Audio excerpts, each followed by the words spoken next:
السلام عليكم ورحمة الله وبركاته. الحمد لله رب العالمين. أشهد أن حبيبنا محمد صلى الله عليه وسلم رسول الله سيد الأولين والآخرين وخاتم الأنبياء والمرسلين وحبيب رب العالمين. بلغ رسالة وأدى الأمانة ونصح الأمة. تركتكم على المحجة البيضاء ليلها كنهارها لا يصح عنها إلا حالك. اتقوا الله عباد الله. ഏറെ ബഹുമാനമുള്ള സത്യവിശ്വാസികളെ, പ്രിയമുള്ള സഹോദരന്മാരെ, സഹോദരികളെ, നബി സല്ലല്ലാഹു അലൈഹി വസല്ലമയുടെ സമ്പൂർണ്ണ ജീവിത ചരിത്രം അഥവാ സീറത്തുൻ നബവിയ്യ, അതിൻ്റെ 11ാമത്തെ മജ്ലിസിലാണ് നാം സന്നിഹിതരായിട്ടുള്ളത്. ഇന്നലെ നാം സൂചിപ്പിച്ച വിഷയം നബി സല്ലല്ലാഹു അലൈഹി വസല്ലമയുടെ കുടുംബ പരമ്പരയെ സംബന്ധിച്ചും അതുകൊണ്ടാണ് അവസാന പ്രവാചകനായി നബി സല്ലല്ലാഹു അലൈഹി വസല്ലമയെ ഉൾപ്പെടുത്തി തിരഞ്ഞെടുക്കാനുണ്ടായ കാരണമെന്നും ആ സമൂഹത്തിൻ്റെ ക്വാളിറ്റികൾ എന്തൊക്കെയാണ് എന്നും നമ്മൾ വിശദീകരിച്ചു കഴിഞ്ഞു. ഇനി നമുക്ക് മനസ്സിലാക്കാനുള്ളത് നബി സല്ലല്ലാഹു അലൈഹി വസല്ലമയുടെ ജനനത്തിന് ശേഷമുള്ള ചില കാര്യങ്ങളാണ്. ഇബ്നു ഇസ്ഹാഖിൻ്റെ സീറയിൽ നമുക്ക് കാണാൻ കഴിയുന്ന ഒരു സംഭവം, ബനൂ സഈദ് ഗോത്രത്തിൽ ഒരിക്കൽ വലിയ ക്ഷാമം നേരിട്ടു.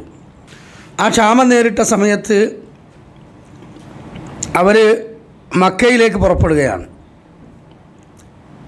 പല സ്ത്രീകളും പ്രസവിച്ച കുട്ടികളെ മുലയൂട്ടാൻ വേണ്ടി ബനൂ സഈദ് ഗോത്രത്തിലേക്കാണ് കൊണ്ടുപോയി കൊടുക്കാറുള്ളത്.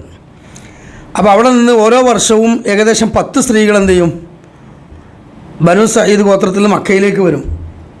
എന്നിട്ട് അന്ന് പ്രസവിച്ച അല്ലെങ്കിൽ ചെറിയ മുലകുടി പ്രായമുള്ള കുട്ടികളെ അവർ ചോദിക്കും. അങ്ങനെ അവരെന്ത് ചെയ്യും, അവരുടെ കൈകളിൽ കൊടുക്കും. അവർ കൊണ്ടുപോയി ആ ഗ്രാമപ്രദേശത്ത് പോറ്റി 2 വർഷം വളർത്തി മുലയൂട്ടിയിട്ടാണ് തിരിച്ച് കൊടുക്കുക. അത് പണ്ടേ ഉള്ള ഒരു സമ്പ്രദായമാണ് അവിടെ. അപ്പോൾ അതിൻ്റെ ഭാഗമായിട്ട് ബനൂ സഈദ് ഗോത്രം മക്കയിലേക്ക് വന്ന സമയത്ത് അവരുടെ കൂടെ അന്ന് ഹലീമ എന്ന് പറയുന്ന ഒരു സ്ത്രീ ഉണ്ടായിരുന്നു. നബി സല്ലല്ലാഹു അലൈഹി വസല്ലമക്ക് മുലയൂട്ടിയ പല സ്ത്രീകളിൽ ഒരു സ്ത്രീയാണ് ഹലീമ. അങ്ങനെ ഹലീമയും അതേപോലെ തന്നെ അദ്ദേഹത്തിൻ്റെ കൂടെ അവരുടെ ഭർത്താവും, അതിൽ അബ്ദുള്ള എന്ന് പറയുന്നൊരു കുട്ടിയുമുണ്ട്. അപ്പോൾ ആ കുട്ടിയും ഒക്കെ ഉൾപ്പെടുത്തിയിട്ട് എന്ത് ചെയ്തു, ഈ ഹാരിസ് ബിൻ അബ്ദുള്ള എന്ന് പറയുന്ന ഈ ഹലീമയുടെ ഭർത്താവും ഹലീമയും ഈ കുട്ടിയും അവരും എന്ത് ചെയ്തു, നമുക്കും പോയി നോക്കുക, ഏതെങ്കിലുമൊക്കെ കുട്ടികളെ നമുക്ക് കിട്ടിയാൽ നമുക്കും കുറച്ച് സാമ്പത്തികമായിട്ട് അവർ തരുമ്പോൾ അത് നമ്മളെ ബുദ്ധിമുട്ടുകൾ തീരുമല്ലോ എന്നുള്ള ആഗ്രഹത്തിൽ അവരെന്ത് ചെയ്യാണ്, പുറപ്പെടുകയാണ്. അപ്പോൾ അവർക്ക് മുമ്പ് ഏകദേശം 9ഓളം സ്ത്രീകൾ ഇതുപോലെ ഒരു സംഘമായി പുറപ്പെട്ടിട്ടുണ്ട്. ഇവരും അവരെ കൂടെ പുറപ്പെടാൻ വേണ്ടിയിട്ട് ഒരു കഴുത ഉണ്ട് അവരെ കൂടെ, വളരെ ശോഷിച്ച ഒരു കഴുതയാണ്. പിന്നെ യാത്രക്കിടയിൽ അവർക്ക് പാല് കുടിക്കാൻ വേണ്ടിയിട്ട് ഒരു ഒട്ടകത്തെയും അവരെന്ത് ചെയ്തു, കൂടെ കൂട്ടി. പക്ഷേ പല ആളുകളും നല്ല ആരോഗ്യമുള്ള ഒട്ടകവും ആരോഗ്യമുള്ള കഴുതയുമൊക്കെ ആയതുകൊണ്ട് അവർ നേരത്തെ എന്ത് ചെയ്തു, വളരെ സ്പീഡിൽ മക്കത്തെത്തി. ഇവർ വളരെ വൈകിയാണ് മക്കത്തെത്തുന്നത്. അങ്ങനെ വഴിയിൽ വെച്ചുകൊണ്ട് ഇവരെ കുഞ്ഞ് കരഞ്ഞു. ഇവർക്കും വല്ലാത്ത ക്ഷീണം വന്നു. ആ സമയത്ത് ഇവർ അതേപോലെ കഴുതയാണെങ്കിൽ പല സ്ഥലങ്ങളിലും ക്ഷീണിച്ച് തളർന്ന് കിടക്കലായി. ഈ സമയത്ത് അവർ പാലിന് വേണ്ടി കുഞ്ഞിനെ മുലപ്പാൽ കൊടുക്കാൻ വേണ്ടി നോക്കുമ്പോൾ അലീമയുടെ മാറിൽ പാലില്ല, വറ്റിയിട്ടുണ്ട്. കാരണം ഭക്ഷണമില്ലല്ലോ. അല്ല, പോകുന്ന സമയത്താണ്, അങ്ങോട്ട് പോവുകയാണ്, കുട്ടിയെ എടുക്കാൻ വേണ്ടി പോവുകയാണ്. അങ്ങനെ എന്ത് ചെയ്യാണ്, ഒട്ടകത്തിൻ്റെ പാല് കറക്കാൻ നോക്കുമ്പോൾ പാലില്ല. അലീമയുടെ മാറിലത്തിലാണെങ്കിൽ പാലും കുറവ്. അങ്ങനെ വല്ലാത്ത ഒരു പ്രയാസം സഹിച്ച് അങ്ങനെ അവരെന്ത് ചെയ്തു, മക്കയിൽ വളരെ പ്രയാസപ്പെട്ട് എത്തി അവർ അന്വേഷണം നടത്തി. ഏതെങ്കിലും കുട്ടികൾ ഇവിടെ ഏറ്റെടുക്കാനുള്ളതുണ്ടോ എന്ന് ചോദിച്ചപ്പോൾ അവരെല്ലാ വീടുകളിലും കയറി ഇറങ്ങിയപ്പോൾ അവർ പറഞ്ഞെന്താണ്, നിങ്ങൾക്ക് മുമ്പ് വന്ന ആളുകളൊക്കെ ഓരോ കുട്ടികളായിട്ട് പോയി, ഇനി ഇവിടെ ആരും ഇല്ല. അവസാനം അവർ നിരാശരായി, ഇനി എന്താ ചെയ്യുക, നമ്മൾ ഏതായാലും അത്രയും ദൂരം വന്നതല്ലേ എന്ന് വിചാരിച്ചിട്ട് അവർ നിൽക്കുന്നതിനിടയിൽ പറഞ്ഞു, പിന്നെ ഉള്ളത് ഒരു അനാഥ കുട്ടിയുണ്ട്. പക്ഷേ കുട്ടി യതീമാണ്, വാപ്പയില്ല. കാരണം വാപ്പ ഉണ്ടെങ്കിലാണ് കാര്യമായ പ്രതിഫലം കിട്ടുള്ളവർക്ക്.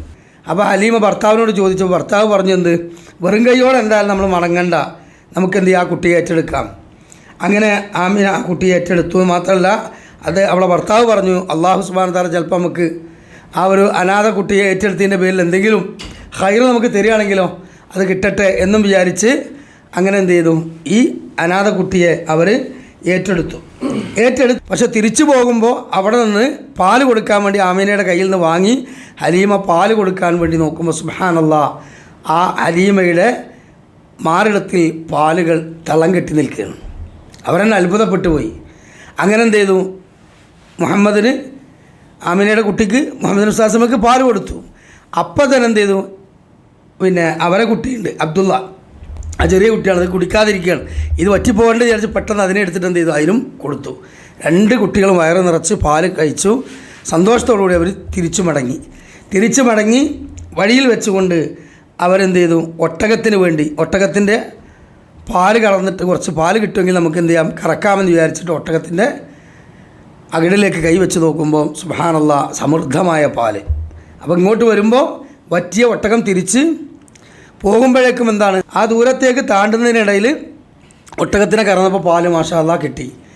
അങ്ങനെ പിന്നെ അവർക്കപ്പം തന്നെ ഒരു അത്ഭുതം തോന്നി. കാരണം എന്താ, ഞങ്ങൾ ഇങ്ങോട്ട് വരുമ്പോൾ വളരെ പ്രയാസപ്പെട്ടാണ് വന്നത്, തിരിച്ച് അങ്ങോട്ട് പോകുമ്പോൾ തന്നെ അത്ഭുതം. അപ്പോൾ ഈ കുട്ടിയിൽ എന്തോ ഒരു അത്ഭുത സിദ്ധിയുണ്ട് എന്ന് അവർക്ക് ഏറ്റെടുത്തപ്പോൾ തന്നെ മനസ്സിലായി.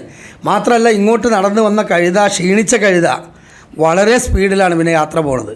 അത്ഭുതകരമായ രൂപത്തിൽ ആദ്യം യാത്ര പോയവരെ മുമ്പിൽ ആ കഴുതെത്തി. എന്നാലോചിച്ച് നോക്കണം, ആദ്യ യാത്രാ സംഘം ആദ്യം പോരുമ്പോൾ അവർ നേരത്തെ എത്തി, ഉള്ള കുട്ടികളെ അവർ കൊണ്ടുപോയി. അവസാനം ഇവർ എത്തി, ഇവർക്ക് കിട്ടുന്ന കുട്ടിയെ, ഈ അനാഥ കുട്ടിയാണ്. ഈ കുട്ടിയെ എടുത്തതിന് ശേഷം ഹലീമാൻ്റെ മാറിടത്തിൽ പാല്, ഒട്ടകത്തിൻ്റെ അകിടിലും പാല്, പോന്ന ക്ഷീണിച്ച കഴുത വളരെ വേഗത്തിലാണ് പോകുന്നത്. എന്നിട്ട് ഇവർ, ഈ യാത്രാ സംഘം ചോദിക്കണം, എന്താണ് ഹലീമ ഇത്ര സ്പീഡിൽ എങ്ങനെ ഈ പോകുന്നത്, ഇങ്ങോട്ട് പോകുമ്പോൾ വളരെയധികം പ്രയാസത്തിലാണ് വന്നത് എന്ന് അവർ പറയുന്നുണ്ട്. അവരുടെ കഴുതയും ഒട്ടകമൊക്കെ നല്ല ഉന്മേഷത്തോടു കൂടിയാണ് തിരിച്ചു പോയത്. മാത്രമല്ല അവർ നാട്ടിലെത്തിയ സന്ദർഭത്തിലാണെങ്കിൽ അവിടെയും അത്ഭുതകരമായ രൂപത്തിൽ അവർക്ക് കാണാൻ കഴിയുകയാണെന്ത്, അവരെ വീടിൻ്റെ പരിസരത്തുള്ള പച്ചപ്പുല്ലുകളും കൃഷികളൊക്കെ വളരെ ക്ഷാമം നേരിട്ട് ഉണങ്ങി വരണ്ട ഒരവസ്ഥയിലായിരുന്നു ഉണ്ടായിരുന്നത്. ഈ അവസ്ഥയിൽ നിന്ന് അവിടെ ചെന്ന് നോക്കുമ്പോൾ സ്ഥലങ്ങൾ മുഴുവനും പച്ചപ്പായി കിടക്കുന്നു, അവരെ ഏരിയ മാത്രം. അതുപോലെ തന്നെ അവരുടെ ആടുകൾ, അവർക്ക് ആടുണ്ടായിരുന്നു, ആട് കൃഷിയാണല്ലോ, ആടുകളുടെ അകിടുകളൊക്കെ നല്ലോണം പാല് നിറഞ്ഞു നിൽക്കുന്നു. അപ്പോൾ ക്ഷാമം നേരിട്ടിട്ട് ആ നാട്ടിൽ നിന്ന് ഒന്നിച്ചു പോകുന്നതാണ് ഇവർ. തിരിച്ചു ചെല്ലുമ്പോൾ ഹലീമക്കും കുടുംബത്തിനും വളരെയധികം ധന്യത അല്ലാഹു തആല അവിടെ കൊടുക്കുകയാണ്. എന്തുകൊണ്ടാണ്, ഓരോരുത്തരിലൂടെ സംരക്ഷിക്കുകയാണ്. അങ്ങനെ അവർ ധാരാളം പൈസ ഉണ്ടാക്കി. കാരണം ആട് പാല് ഉണ്ടാക്കി, കൃഷി ഉണ്ടായി. അങ്ങനെ 2 വർഷം തികഞ്ഞപ്പോൾ ആ കുട്ടിയെ തിരിച്ചു കൊടുക്കണമല്ലോ, അതാണ് അതിൻ്റെ കണക്ക്. അങ്ങനെ തിരിച്ചു കൊടുക്കാൻ വേണ്ടി അവർ രണ്ടാമത്തെ യാത്ര വരുമ്പോൾ അവർക്ക് മനസ്സില്ല, എങ്ങനെയെങ്കിലും കുറച്ച് ദിവസം കൂടി നമുക്ക് കിട്ടിയാൽ, കുറച്ച് കാലം കൂടി നമ്മളെ കൂടെ കുട്ടി കിട്ടിയാൽ ഈ ബർക്കത്ത് നമുക്ക് കിട്ടുമല്ലോ. ഈ കുഞ്ഞിനെ കൊടുത്തു കഴിഞ്ഞാൽ നമുക്കിപ്പോൾ കിട്ടിയ എല്ലാ ഐശ്വര്യവും പോകും. ഏതായാലും അവർ മനസ്സോടെ തിരിച്ച് ആമിന ബീവിയുടെ അടുത്തേക്ക് എത്തി. അവർക്ക് കുട്ടിയെ കൊടുത്ത സമയത്ത് അവർ ഒന്നുകൂടെ ചോദിച്ചു, കുറച്ച് കാലം കൂടി ഞങ്ങൾ ഈ കുട്ടിയെ കൊണ്ടുപോയി വളർത്തട്ടെ. അപ്പോൾ ആമിന പറഞ്ഞു, വേണ്ട, 2 വർഷം കഴിഞ്ഞാൽ അത് മതി, അതാണ് അതിൻ്റെ കണക്ക് എന്ന് പറഞ്ഞു. അപ്പോൾ അന്ന് മക്കയിൽ ഒരു തരം പകർച്ചപ്പനിയുണ്ട്.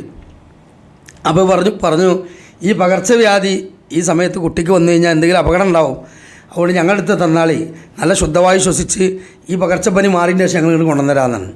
അപ്പോൾ ആമിന എന്ത് ചെയ്തു, സമ്മതിച്ചു. അവർക്ക് സന്തോഷമായി. അങ്ങനെ വീണ്ടും മുഹമ്മദ് നബി സ്വല്ലല്ലാഹു അലൈഹി വസല്ലം ഏറ്റിക്കൊണ്ട് അവരെന്ത് ചെയ്യാണ്, അവർ പോവുകയാണ്. ഇതാണ് ഒന്നാമത്തെ ജനനത്തിന് ശേഷമുള്ള ഒരു അത്ഭുത സംഭവം. ഇനി രണ്ടാമത്തെ ഒരു സംഗതി, ഈ ഹലീമയുടെയും അതുപോലെ തന്നെ അവിടെ പരിസരങ്ങളിലുള്ള ആ ഗ്രാമപ്രദേശത്തിലുള്ള കുട്ടികളുമായി മുഹമ്മദ് നബി സ്വല്ലല്ലാഹു അലൈഹി വസല്ലം 3-ാമത്തെ വയസ്സാണ്, 3 വയസ്സ് 4 വയസ്സ് വരെ അവിടെ നിന്നിട്ടുള്ളൂ. വീണ്ടും ഒരു 2 വർഷം കൂടെ കിട്ടിയവർക്ക്. ആ 3 വയസ്സ് 3.5 വയസ്സ് തികയുന്ന സമയത്ത്, കളിച്ചുകൊണ്ടിരിക്കുന്ന സമയത്ത് ഇമാം മുസ്ലിം റഹ്മത്തുള്ളാഹി ഉദ്ധരിക്കുന്ന ഒരു ഹദീസിൽ കാണാം ഷക്കുസ്വദർ, റസൂലുള്ളാഹി സ്വല്ലല്ലാഹു അലൈഹി വസല്ലം നെഞ്ച് പിളർത്തിയ സംഭവം. അങ്ങനെ എന്ത് ചെയ്യാണ്, ജാഅത്ത് റജുലാനി, ഈ കുട്ടികൾ പറയാണ്, കുട്ടികൾ കണ്ട സംഭവമാണ്.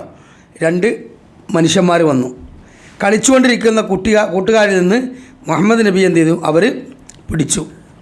അങ്ങനെ അതിൽ ഒരു വ്യക്തി പിടിച്ച് നിലത്ത് മലർത്തി കിടത്തി മാത്രമല്ല, നെഞ്ച് കീറി, ശരിക്കും റിയലി കീറി. റസൂലുള്ളാഹി സ്വല്ലല്ലാഹു അലൈഹി വസല്ലം നെഞ്ചിൽ ആ ഓപ്പറേഷൻ ചെയ്ത പാട് മരണം വരെ ഉണ്ടായിരുന്നു എന്ന് സ്വഹാബത്ത് പറയുന്നുണ്ട്. അപ്പോൾ അത് ശരിക്കും കീറിയാണ്. ശരിക്കും 2 തവണ ഹൃദയം ഓപ്പറേഷൻ ചെയ്തിട്ടുണ്ട് റസൂലുള്ളാഹി സ്വല്ലല്ലാഹു അലൈഹി വസല്ലം. കീറി അങ്ങനെ എന്ത് ചെയ്തു, ഒരു സ്വർണ്ണത്തളിയിലേക്ക് ഹൃദയത്തെ എടുത്തു വെച്ചിട്ട് സംസം വെള്ളം ഉപയോഗിച്ചുകൊണ്ട് കഴുകി എന്നാണ് താരീഖിൽ പറയുന്നത്. ആ ഹൃദയം കഴുകി.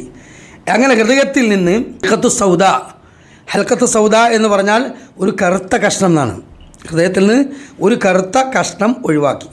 അതിനെപ്പറ്റി നബി സല്ലല്ലാഹു അലൈഹി വസല്ലം പറഞ്ഞെന്താരോ, ഹാദാ ഹല്ലു ശൈത്വാന മിൻക്. അത് എടുത്ത് ഒഴിവാക്കിയപ്പോൾ ജിബ്രീൽ അലൈഹി സ്വലാത്തു വസ്സലാം പറയുകയാണെന്ത്, ഹാദാ ഹല്ലു ശൈത്വാന മിൻക്, ഇത് താങ്കളിൽ അള്ളാഹു നിക്ഷേപിച്ച ഷെയ്ത്താൻ്റെ കഷ്ണമാണ്. ഇത് ആദം സന്തതികൾക്ക് മുഴുവനുണ്ട് ഈ ഹല്ലു ഷെയ്ത്താൻ. നമ്മുടെയൊക്കെ ഹൃദയത്തിൽ എന്തുണ്ട്, ഹല്ലു ഷെയ്ത്താനുണ്ട്. അതായത് പിശാചിന് നമ്മുടെ ഹൃദയത്തെ സ്വാധീനിക്കാൻ കഴിയുന്ന ഒരു എന്തോ വസ്തു, എന്താണെന്ന് നമുക്കറിയില്ല. ഈ വസ്തു റസൂലുള്ളാഹി സ്വല്ലല്ലാഹു അലൈഹി വസല്ലം ഭൂമിയിൽ വെച്ച് തന്നെ ഊരിയെടുക്കപ്പെട്ടു. നമ്മുടേത് ഈ ഭൂമിയിൽ വെച്ച് ഊരിയെടുക്കൂല. അത് ഊരിയെടുക്കുന്നൊരു സ്ഥലമുണ്ട്. അതെവിടെയാണ്? ഹിസാബ് കഴിഞ്ഞ് സ്വർഗത്തിൽ പ്രവേശിച്ചതിന് ശേഷം. വിശുദ്ധ ഖുർആൻ പറയുന്നുണ്ട്, വനസഅനാ മാ ഫീ സുദൂരിഹിം മിൻ ഇല്ലിൻ ഇഖ്വാനൻ അലാ സുറുറിൻ മുതഖാബിലീൻ. വനസഅനാ മാ ഫീ സുദൂർ, അവരുടെ ഹൃദയങ്ങളിൽ നിന്ന് നാം എന്ത് ചെയ്യും, ഊരിയെടുക്കും. വനസഅനാ മാ ഫീ സുദൂരിഹിം മിൻ ഇല്ലിൻ ഇഖ്വാൻ, പരസ്പരം സുഹൃത്തുക്കളോട് സഹവാസികളോടുള്ള എന്ത് റില്ലെന്താ, ഒരുതരം പക. ഇത് ആദം സന്തതികളിലുള്ള സംഗതിയാണ്. അൽ ഗളബു മിന ഷൈത്താൻ, റസൂലുള്ളാഹി സ്വല്ലല്ലാഹു അലൈഹി വസല്ലം പറഞ്ഞു, കോപം എന്തിൽ നിന്നാണ്, പക എന്തിൽ നിന്നാണ്, ഷെയ്ത്താനിൽ നിന്നാണ്. അസ്സബ്റു മിനല്ലാഹ്, ക്ഷമ അള്ളാഹുവിൽ നിന്നുമാണ്. അപ്പോൾ അല്ലാഹു അലൈഹി വസല്ലമ ഈ ഹൃദയം കീറി ജിബ്രീൽ അലൈഹി സ്വലാത്തു വസ്സലാം വേറൊരു മലക്കും ശരീരത്തിൽ നിന്ന് ഒരു കറുത്ത വസ്തു ഒഴിവാക്കി, അത് ഹാദാ ഹല്ലു ഷൈത്വാൻ മിൻക്, താങ്കളിലുള്ള ഷെയ്ത്താൻ്റെ ഭാഗമാണ് എന്ന് പറയുകയും അങ്ങനെ ഹൃദയം അവിടെ തന്നെ വെച്ച് തുന്നിച്ചേർത്ത് അവർ തിരിച്ചു പോവുകയും ചെയ്തു. നബിസ്വല്ലല്ലാഹു ബോധം കിട്ടിയ അവസ്ഥയിൽ നിന്ന് വീണ്ടും ബോധം തെളിഞ്ഞു. കുട്ടികളൊക്കെ ഓടി വീട്ടിലേക്ക്. ഹലീമയോടും അബ്ദുള്ളയോടും പറഞ്ഞു. ഭർത്താവും ഹലീമയും ഓടി വന്നു. അവർ പറഞ്ഞതെന്താ, ഇന്ന മുഹമ്മദിന് അത് കുത്തില്ല, മുഹമ്മദിന് 2 ആൾക്കാർ വന്ന് കൊന്നു കളഞ്ഞു എന്നാണ് ഈ കുട്ടികൾ പറഞ്ഞത്.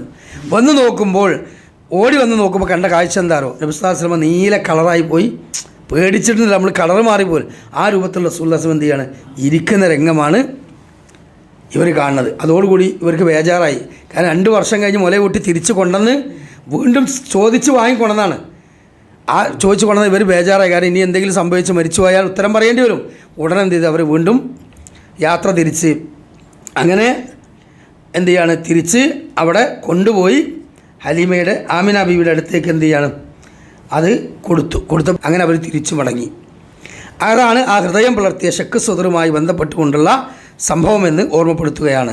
ഇനി മറ്റൊരു കാര്യം എന്താണ്, ഇത് എന്തിനാണ് ഇങ്ങനെ നബി സല്ലല്ലാഹു അലൈഹി വസല്ലമയെ ഹൃദയം ചെയ്തത്? ഈ ചെയ്തതിനെ പറ്റി പണ്ഡിതന്മാർ വിശദീകരിക്കുന്നിടത്ത് കാണാൻ കഴിയും, ഹൃദയത്തെ ബലപ്പെടുത്താനാണ്. കാരണം ഹൃദയത്തിലേക്ക് ഇനി വരാൻ പോകുന്നത് ഖുർആൻ്റെ ആയത്തുകളാണ്. ഹൃദയത്തിലേക്ക് വരാൻ പോകുന്നത് ഖുർആൻ്റെ ആയത്താണ്. ഖുർആൻ്റെ ആയത്ത് എന്ന് പറഞ്ഞാൽ നമുക്കിപ്പോൾ അതൊരു കേവലം അക്ഷരം മാത്രമായിട്ടാണ് തോന്നുന്നത്, അല്ലേ? ഒരു മഷി കൊണ്ട് എഴുതിയ അക്ഷരമാണ്. അത് അള്ളാൻ്റെ വചനാണ്. അതിന് നല്ല കനണ്ട്. അത് ഞാൻ വെറുതെ പറഞ്ഞാൽ ഖുർആൻ പറഞ്ഞാണ്, ലൗ അൻസൽനാ ഹാദൽ ഖുർആന അലാ ജബലിൽ റഅയ്തഹു. എന്താ അതിൻ്റെ അർത്ഥം? ഒരു മുസാഫ് കൊണ്ടൊരു മലൻ്റെ മേലെ വെച്ച ഖുർആൻ മല പിളരുമോ? ഇല്ല. പക്ഷെ ഇവരെന്താ ഇത്, ലൗ അൻസൽനാ ഹാദൽ ഖുർആൻ, ഈ വിശുദ്ധ ഖുർആനെങ്ങാനും അലാ ജബലിൽ റഅയ്തഹു, ആ മലമുകളിലാണ് അള്ളാഹു ഇറക്കുന്നതെങ്കിൽ, ഖാശിഅൻ മുതസദ്ദിഅൻ മിൻ ഖശിയത്തില്ലാ, ആ മല റബ്ബിനെ ഭയപ്പെട്ടുകൊണ്ട് പൊടിഞ്ഞ് തരിപ്പണായി പോകുന്നതാണ്. അപ്പോൾ ഖുർആൻ്റെ വചനത്തിന് കനണ്ടോ? അല്ലേ? ഉണ്ട്. അതിൻ്റെ ഏറ്റവും വലിയ തെളിവാണ് നബി സല്ലല്ലാഹു അലൈഹി വസല്ലമയുടെ മുഖം സ്വഹാബത്ത് കാണാറുണ്ടായത്. വഹി ഇറങ്ങുന്ന സമയത്ത് റസൂലുള്ളാഹി സ്വല്ലല്ലാഹു അലൈഹി വസല്ലമയുടെ മുഖം വളരെ വലിയ ഭാരം ചുമക്കുന്ന മുഖം പോലെയായിരുന്നു.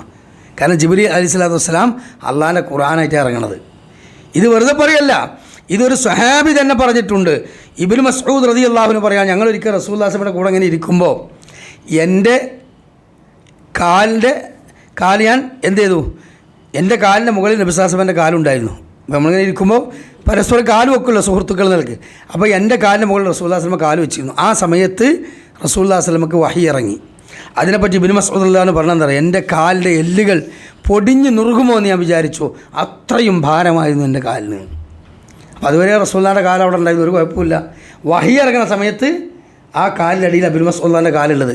അപ്പോൾ എന്താണ്, കനമുണ്ട്. അത്രയും കട്ടിയുള്ള വചനങ്ങളാണ് റബ്ബിൻ്റെ വചനം. അപ്പോൾ ഇതൊക്കെ താങ്ങണമെങ്കിൽ എന്ത് വേണം, മനസ്സിന് നല്ല കരുത്ത് വേണം. അതിനാണ് റസൂലുള്ളാഹി സ്വല്ലല്ലാഹു അലൈഹി വസല്ലമയെ ചെറിയ പ്രായം മുതൽ തന്നെ ഒരുപാട് ഫീലിങ്സുകൾ, പ്രയാസങ്ങൾ തരണം ചെയ്തുകൊണ്ട് നബി സല്ലല്ലാഹു അലൈഹി വസല്ലം വളർത്തിക്കൊണ്ടുവരുന്ന അല്ലാഹു അല്ലേ. ഒരാഴ്ച കഴിഞ്ഞപ്പോൾ വാപ്പ മരിച്ചു, ഗർഭിണിയായ ഒരാഴ്ച കഴിഞ്ഞപ്പോൾ അബ്ദുള്ള മരിച്ചു, 6 വയസ്സ് കഴിഞ്ഞപ്പോൾ ആമിനയും മരിക്കുകയാണ്, പിന്നെ ഏറ്റെടുത്ത വല്യാപ്പ മരിക്കുകയാണ്, പിന്നെ പിതാമഹനെ ഏറ്റെടുക്കുകയാണ്. അത് കഴിഞ്ഞിട്ട് റസൂലുള്ളാഹി സ്വല്ലല്ലാഹു അലൈഹി വസല്ലം ജീവിതത്തിലേക്ക് വരുമ്പോഴെന്ന് ആലോചിച്ച് നോക്കി. നബി സല്ലല്ലാഹു അലൈഹി വസല്ലം ഖദീജ റളിയല്ലാഹു അൻഹയിലുള്ള എത്ര മക്കളുണ്ട്? 7 മക്കളുണ്ട്. 7 മക്കളിൽ 6 മക്കളും മരിക്കുകയാണ്. അപ്പോൾ ജീവിച്ച് വരുമ്പോൾ തന്നെ തനിയാകേണ്ട മാതാപിതാക്കളും കുടുംബ ബന്ധുക്കളും മരിച്ചു പോവുക. ജീവിതത്തിൽ ഇത്ര വലിയൊരു ഒറ്റപ്പെടലുണ്ടോ? ജീവിച്ച് കഴിഞ്ഞാൽ പിന്നെ നമുക്കുള്ള ഏറ്റവും വലിയ പ്രിയപ്പെട്ടവരായ മക്കളാണ്. ആ മക്കൾ വാപ്പ ആ മക്കൾക്ക് വേണ്ടി മയ്യത്ത് നിസ്കരിക്കുന്ന അവസ്ഥ ഉണ്ടാകുക എന്ന് പറഞ്ഞാൽ അങ്ങനത്തെ ഒരു ടെൻഷൻ ആർക്കാനുള്ളത്? ഇതൊക്കെ റസൂലുള്ളാഹി സ്വല്ലല്ലാഹു അലൈഹി വസല്ലമയിലാണ്. ആ റസൂലുള്ളാഹി സ്വല്ലല്ലാഹു അലൈഹി വസല്ലം സഹിച്ചതുപോലെയുള്ള ഒരു ദുഃഖം, ഒരു ഭാരം ലോകത്ത് ഒരു മനുഷ്യനും സഹിച്ചിട്ടില്ല. അതുകൊണ്ടാണ് നിങ്ങൾ എന്ത് വിഷമം ഉണ്ടാകുകയാണെങ്കിലും നിങ്ങൾ എൻ്റെ വഫാത്തും എൻ്റെ ജീവിതവും നിങ്ങൾ പരിശോധിച്ചാൽ മതി, നിങ്ങൾക്ക് സമാധാനം കിട്ടുമെന്ന് പറയാൻ കാരണം അതാണ്. കാരണം റസൂലുള്ളാഹി സ്വല്ലല്ലാഹു അലൈഹി വസല്ലമയെ പോലെ അത്രയും പ്രയാസം സഹിച്ച ഒരാളും ഇല്ലായിരുന്നു എന്നാണ്. അപ്പോൾ എന്തുകൊണ്ടാണ് നബി സല്ലല്ലാഹു അലൈഹി വസല്ലമയെ അല്ലാഹു തആല ഈ രൂപത്തിൽ പാകപ്പെടുത്തിയതെന്ന് ചോദിച്ചാൽ, ഖുർആൻ എന്ന് പറയുന്ന കനപ്പെട്ട വചനങ്ങൾ ഹൃദയത്തിൽ ശേഖരിക്കാനുള്ളതാണ്. ആ ഹൃദയത്തിന് പവർ വേണം എന്നതുകൊണ്ടാണ്. ഇനി മറ്റൊരു സംഭവം, സൂറത്തുൽ മാഇദ ഇറങ്ങിയ സന്ദർഭത്തെപ്പറ്റി പിന്നെ പറയുന്നുണ്ട്. ആ വഹീൻ്റെ ഭാരം കൊണ്ട് നബി സല്ലല്ലാഹു അലൈഹി വസല്ലം ഒട്ടകപ്പുറത്ത് യാത്ര ചെയ്യുമ്പോഴാണ് സൂറത്തുൽ മാഇദയിലെ വചനങ്ങൾ ഇറങ്ങുന്നത്. ആ വചനത്തിൻ്റെ ഭാരം കൊണ്ട് ഒട്ടകം നിലത്ത് ഇരുന്നു പോയി എന്നാണ്. ഒട്ടകಕ್ಕೆ എത്ര ഭാരം ചുമക്കുന്ന ഒരു ജീവിയാണ് ഒന്ന് ആലോചിച്ച് നോക്ക്. ഒരുപാട് ഭാണ്ഡക്കെട്ടുകൾ ചുമക്കുന്ന ജീവിയാണ്. ആ ഒട്ടകം റസൂലുള്ളാഹി സ്വല്ലല്ലാഹു അലൈഹി വസല്ലം സൂറത്തുൽ മാഇദ ഒട്ടകപ്പുറത്ത് വെച്ച് ഇറങ്ങുകയാണ്. ആ സമയത്ത് ഒട്ടകം ഭാരം സഹിക്കാൻ കഴിയാതെ ഇരുന്നു പോയി എന്ന് സ്വഹാബികൾ പറയുമ്പോൾ അത് ഹൃദയത്തിന് അല്ലാഹു സുബ്ഹാനഹു വ തആല പാകപ്പെടുത്തുകയാണ് ആ ഹൃദയത്തെ എന്നുള്ളതാണ്. സംഭവത്തോടെ അലീമയും ഭർത്താവും ഒക്കെ എന്ത് ചെയ്യും, ഏറെ ഭയപ്പെട്ട് കുട്ടിയെ തിരിച്ചു കൊടുത്തു. അതിനുശേഷം ഈ സംഭവങ്ങളൊക്കെ ഉണ്ടായി എന്നുള്ളതാണ് സീറയിൽ നമ്മൾ മനസ്സിലാക്കുന്നത്. മക്ക വിജയത്തിന് ശേഷം ഏകദേശം 54 വയസ്സിന് ശേഷം നബി സല്ലല്ലാഹു അലൈഹി വസല്ലമ ഫത്ഹ് മക്കയ്ക്ക് ശേഷം 54 വയസ്സിന് ശേഷം തനിക്ക് മുലകൂട്ടിയ അലീമയെ കാണുന്നൊരു രസകരമായ ഒരു രംഗമുണ്ട്. അതെന്താണ്? അതായത് ഹുനൈൻ യുദ്ധം കഴിഞ്ഞു. അന്നൊരു ഹുനൈൻ യുദ്ധം ഉണ്ടായിരുന്നു. ആ ഹുനൈൻ യുദ്ധത്തിൽ ബനു സഈദ് അസദ് ഗോത്രം, അതായത് ഈ ഗോത്രം ഉണ്ടല്ലോ, നമ്മൾ ഈ പറഞ്ഞ ബനു സഈദ് ഗോത്രം, ഈ ഗോത്രത്തെ മുസ്ലിമീങ്ങൾ കീഴടക്കിയപ്പോൾ എന്ത് ചെയ്തു, അവരിൽപ്പെട്ട ആളുകളൊക്കെ ബന്ദികളാക്കി പിടിച്ചുകൊണ്ടുപോകും. അങ്ങനെയുള്ള യുദ്ധത്തിൻ്റെ സ്ഥിതി, പിടിച്ചുകൊണ്ടുപോകും. അങ്ങനെ ആ ഗോത്രത്തിൽ നിന്ന് ഒരു സ്ത്രീ വന്നിട്ട് സഹാബികളാവുന്ന പട്ടാളക്കാരോട് പറഞ്ഞു, എനിക്ക് നിങ്ങളുടെ നേതാവിനെ ഒന്ന് കാണണമെന്നാണ്. ഈ ബനു സഈദ് ഗോത്രത്തിൽപ്പെട്ട സഹാബികൾ പിടിച്ചുകൊണ്ടായ ഗോത്രത്തിൽ നിന്ന് ഒരു സ്ത്രീ വന്നിട്ട് പറഞ്ഞു, എന്ത്, എനിക്ക് നിങ്ങളുടെ നേതാവിനെ ഒന്ന് കാണണമെന്ന് പറഞ്ഞു. അപ്പോൾ അവർ ചോദിച്ചു, എന്തിനാണ് ഞങ്ങളുടെ നേതാവിനെ കാണേണ്ട ആവശ്യം? അപ്പോൾ ആ സ്ത്രീ പറഞ്ഞു, ഞാൻ നിങ്ങളുടെ നേതാവായ മുഹമ്മദിൻ്റെ, പ്രവാചകൻ്റെ സഹോദരിയാണെന്ന് പറഞ്ഞു. അവരാകെ അത്ഭുതപ്പെട്ട്. കാരണം നീഗ്രോ വംശത്തിൽപ്പെട്ട ഒരു ഗോത്രത്തിൽ നിന്ന് എങ്ങനെ മുഹമ്മദിനൊരു സഹോദരി ഉണ്ടാകുക? ഒരിക്കലും ഉണ്ടാവില്ലല്ലോ. അപ്പോൾ പിന്നെ ഏതായാലും നബി സല്ലല്ലാഹു അലൈഹി വസല്ലം മുമ്പിലേക്ക് കൊണ്ടുവന്നു. അങ്ങനെ നബി സല്ലല്ലാഹു അലൈഹി വസല്ലം അടുത്തെത്തിയപ്പോൾ ആ സ്ത്രീ പറഞ്ഞു, നബിയെ, നിങ്ങൾക്ക് എന്നെ ഓർമ്മയുണ്ടോ എന്ന് ചോദിച്ചു. അപ്പോൾ നബി സല്ലല്ലാഹു അലൈഹി വസല്ലം പറഞ്ഞു, ഞാൻ ഷൈമയാണ്. ഷൈമ എന്ന് പറഞ്ഞാൽ ഞാൻ പറഞ്ഞല്ലോ, ഹലീമക്ക് ഒരു പെൺകുട്ടി ഉണ്ടായിരുന്നു, ഒരു ആൺകുട്ടി ഉണ്ടായിരുന്നു. അബ്ദുള്ള എന്ന് പറഞ്ഞൊരു കുട്ടിയിട്ടാണ് യാത്രാ സംഘത്തിൽ വന്നത്. എന്നാൽ ആ കുട്ടിക്ക് മുല കൊടുക്കാനില്ലാതെയാണ് ആ കുട്ടി കരഞ്ഞത്. ആ കുട്ടി അവിടെ വെച്ചിട്ടാണ് പോകുന്നത്. അപ്പോൾ ഈ ഷൈമയും ഈ അബ്ദുള്ളയും റസൂലുള്ളാഹി സ്വല്ലല്ലാഹു അലൈഹി വസല്ലം അടങ്ങുന്ന കുട്ടികളാണ് 3 വയസ്സ് വരെ ഇവിടെ കളിച്ചത്, ആ ഗ്രാമത്തിൽ കളിച്ചു വളർന്നത്. അപ്പോൾ കളിക്കൂട്ടുകാരികളാണ്. ഒരു വീട്ടിൽ നിന്ന് ഒരു പ്ലേറ്റിൽ നിന്ന് തിന്ന്, ഒരു ബെഡിൽ ഉറങ്ങി, ഒരു വിരിപ്പിൽ കിടന്ന്, ഒരേ ഉമ്മയുടെ മുലയിൽ നിന്ന് പാല് കുടിച്ചവരാണ് അവർ. അപ്പോൾ സഹോദരി തന്നെയാണല്ലോ, മുലകുടി ബന്ധമുണ്ടല്ലോ. അപ്പോൾ റസൂലുള്ളാഹി സ്വല്ലല്ലാഹു അലൈഹി വസല്ലം ചോദിച്ചു, അങ്ങനെയൊക്കെ പറഞ്ഞാലും ശരി, തെളിവ് വല്ലതും ഉണ്ടോ ചോദിച്ചു. കാരണം ആർക്കും എന്തും പറയാമല്ലോ. ഏതൊരു വന്നിട്ട് ഒരു സ്ത്രീ വന്നിട്ട് ഞാൻ ഷൈമയാണ് നിങ്ങളെ പങ്ങളാന്നും പറഞ്ഞാൽ അത് സത്യമല്ലെങ്കിൽ പിന്നെ അത് വലിയ പ്രശ്നമാവുമല്ലോ. അപ്പോൾ നബി സല്ലല്ലാഹു അലൈഹി വസല്ലം ചോദിച്ചു തെളിവുണ്ടോ എന്ന് ചോദിച്ചു. ഉണ്ട് എന്ന് പറഞ്ഞു. എന്താണെന്ന് ചോദിച്ചു. മുഹമ്മദ് നിങ്ങൾ അന്ന് ചെറിയ പ്രായത്തിൽ ഞങ്ങളെ ഏറ്റി നടക്കുന്ന സമയത്ത് നിങ്ങളെൻ്റെ തോളിൽ കടിച്ചിരുന്നു. ആ കടിച്ചിട്ട് ഒരു കഷ്ണം നല്ല അമർത്തി കടിച്ചൊരു സമയം ഉണ്ടായിരുന്നു. ആ പല്ല് കാണിച്ചു കൊടുത്തു. അന്ന് അടയാളം ഉണ്ടായിരുന്നു. അതിൻ്റെ ആ അടയാളം ഷൈമ കാണിച്ചു കൊടുത്തു. റസൂലുള്ളാഹി സ്വല്ലമയുടെ കണ്ണുകൾ നിറഞ്ഞു. ആ ഓർമ്മകൾ പുതുക്കി. നബി സല്ലല്ലാഹു അലൈഹി വസല്ലം ധാരാളം സമ്മാനങ്ങൾ കൊടുത്തു. എന്നിട്ട് ചോദിച്ചു എവിടെ ഉമ്മ ഹലീമ, നമ്മുടെ ഉമ്മ ഹലീമ എവിടെയെന്ന് ചോദിച്ചു.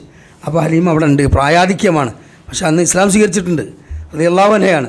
അങ്ങനെ എന്ത് ചെയ്തു, ആ ഉമ്മയെ കാണാൻ വേണ്ടി ഞാൻ അങ്ങോട്ട് വരാം, അല്ല ഇങ്ങോട്ട് വന്നോളാം എന്ന് പറഞ്ഞു. അങ്ങനെ പ്രയാസപ്പെട്ട് റസൂലുള്ളാഹി സ്വല്ലല്ലാഹു അലൈഹി വസല്ലമയുടെ അടുത്തേക്ക് എത്തി. നബി സല്ലല്ലാഹു അലൈഹി വസല്ലം തൻ്റെ ഷാൾ എന്ത് ചെയ്തു, അവിടെ വിരിച്ചിട്ട് ആ ഉമ്മയെ ഇരുത്തിയതിൽ. എന്നിട്ട് ആ ഉമ്മയുടെ കൂടെ മണിക്കൂറുകൾ ഒരുപാട് നേരം ഇരുന്ന് സംസാരിച്ചു എന്ന ചരിത്രം കേൾക്കുമ്പോൾ ആ നബി സല്ലല്ലാഹു അലൈഹി വസല്ലമയുടെ ഒരു മനസ്സും ഒരു സ്നേഹവും ആ ഒരു വിശാല മനസ്കൃതി എത്രയാണ്. ഇതാണ് ഇൻഷാ അല്ലാഹ് ഈ സംഭവം. ഇനി നമുക്ക് 6-ാം വയസ്സിൻ്റെ ആമിന ബീബി മരണപ്പെടുന്നതുമായി ബന്ധപ്പെട്ടുകൊണ്ടും പിന്നീട് അവിടുന്ന് ഏറ്റെടുക്കുന്ന സംഭവങ്ങളൊക്കെ അടുത്ത സീറയിൽ നമുക്ക് സംസാരിക്കാവുന്നതാണ്. അപ്പോൾ ഇവിടെ നമ്മൾ ഇന്ന് സംസാരിച്ച ഈ കാര്യം എന്താണ്, നബി സല്ലല്ലാഹു അലൈഹി വസല്ലമ ജനിച്ചത് റബീഉൽ അവ്വലിലോ അല്ലെങ്കിൽ റബീഉൽ ആഖിറിലോ ആകാം. റബീഉൽ അവ്വലാണെന്ന് പറയുന്നവരുണ്ട്, ആനക്കലഹത്തിലാണെന്ന് പറയുന്നുണ്ട്, 12-നാണ് 8-ലാണ് പറയുന്നവരുണ്ട്. ഇനി അതൊക്കെ ആണെങ്കിലും അത് ജന്മദിനം ആഘോഷിക്കാൻ തെളിവല്ല എന്ന് നമ്മൾ പറഞ്ഞു. അതേപോലെ തന്നെ നബി സല്ലല്ലാഹു അലൈഹി വസല്ലമയുടെ നെഞ്ച് പുലർത്തിയ സംഭവം, മുലയൂട്ടാൻ വേണ്ടി കൊണ്ടുപോയപ്പോൾ യാത്രയിലുണ്ടായ അത്ഭുതങ്ങൾ, അതേപോലെ തന്നെ വഹി ഇറങ്ങുന്നതിൻ്റെ കനം, അതൊക്കെ നമ്മൾ പറഞ്ഞു. പിന്നീട് ഈ സംഭവം നമ്മൾ പറഞ്ഞു, ഹലീമ ബീവിയെ കാണുന്ന സംഭവം, അതേപോലെ തന്നെ അവരെ ഷൈബ എന്ന് പറയുന്ന ഈ സഹോദരിയെ കണ്ട സംഭവങ്ങളും നമ്മൾ പറഞ്ഞു. ഇതാണ് ഈ വിഷയത്തിലുള്ള ചരിത്രം. ഇൻഷാ അല്ലാഹ് അടുത്ത ക്ലാസ്സിൽ നമുക്കതിൻ്റെ ബാക്കി പറയാവുന്നതാണ്. അല്ലാഹു റബ്ബ് സുബ്ഹാനഹു വ തആല സീറകളിലൂടെ യഥാർത്ഥത്തിൽ റസൂലിനെയും ദീനിനെയും കുറിച്ച് പഠിക്കാനും ഈമാൻ സ്വരൂപിക്കാനും അതുവഴി നമ്മുടെ ജീവിതം ചിട്ടപ്പെടുത്താനും ഇതറിഞ്ഞിട്ടില്ലാത്ത ആളുകളിലേക്ക് എത്തിച്ചു കൊടുക്കാനും അള്ളാഹു നമുക്ക് തൗഫീഖ് നൽകുമാറാകട്ടെ. സുബ്ഹാനക അല്ലാഹുമ്മ ബിഹംദിക അഷ്ഹദു അല്ലാ ഇലാഹ ഇല്ലാ അൻത അസ്തഗ്ഫിറുക വ അത്തൂബു ഇലൈക.